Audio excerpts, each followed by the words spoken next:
Deuteronômio, capítulo 19.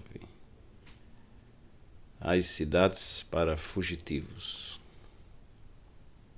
Moisés disse ao povo: O Senhor, nosso Deus, vai acabar com os povos que moram na terra que ele vai dar a vocês. Vocês os expulsarão e ficarão morando nas cidades e nas casas deles.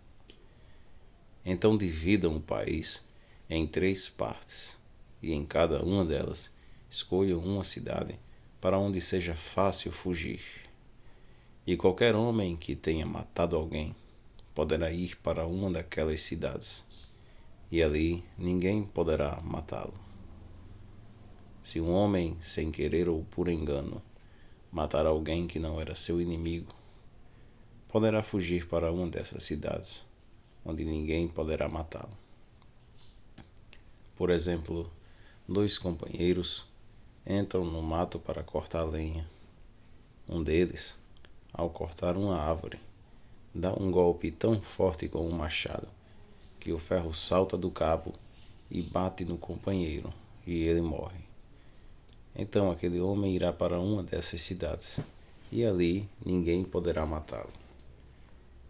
Ora, se houvesse somente uma cidade para fugitivos, ela poderia estar tão longe que o parente encarregado de vingar aquela morte teria tempo de pegar aquele que matou o companheiro.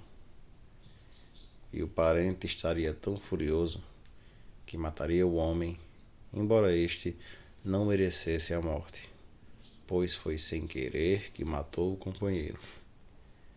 Portanto, eu ordeno que escolham 3 cidades para fugitivos.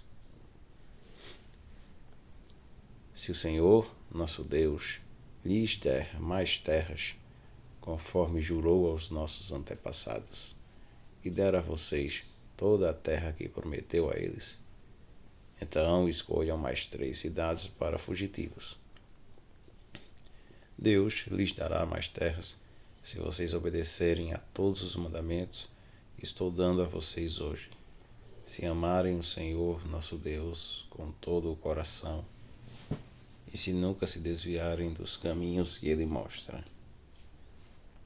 Se escolherem mais essas cidades para fugitivos, então não morrerá nenhum homem inocente na terra que o Senhor Deus lhes está dando, e vocês não serão culpados da morte de homens inocentes. Mas pode acontecer que um homem tenha ódio de outro. Ele fica de tocaia e ataca e mata o inimigo. Aí ele vai para uma dessas cidades a fim de não ser morto.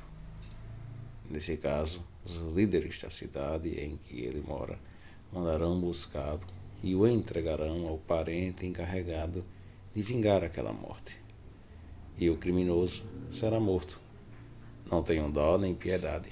Tirem do meio de Israel o criminoso, a fim de que tudo corra bem para vocês. As divisas. Não mudem de lugar os marcos de divisa do terreno do vizinho. Elas foram colocadas há muito tempo na terra que o Senhor, nosso Deus, está dando a vocês. As testemunhas. Quando alguém for acusado de ter cometido um crime, seja qual for, uma testemunha não basta. É preciso ter pelo menos 2 testemunhas para confirmar uma acusação. Se uma testemunha falsa acusar alguém de ter cometido um crime, o acusador e o acusado irão ao lugar de adoração e ali apresentarão o caso aos sacerdotes e aos juízes que estiverem julgando naquele tempo.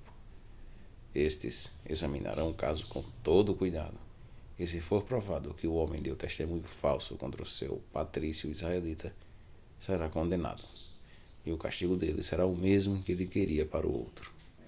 Assim, vocês tirarão o mal do meio do povo. Todo o povo de Israel saberá do que aconteceu. Todos ficarão com medo, e ninguém se atreverá a praticar uma ação tão má no meio do povo. Não tenham dó nem piedade.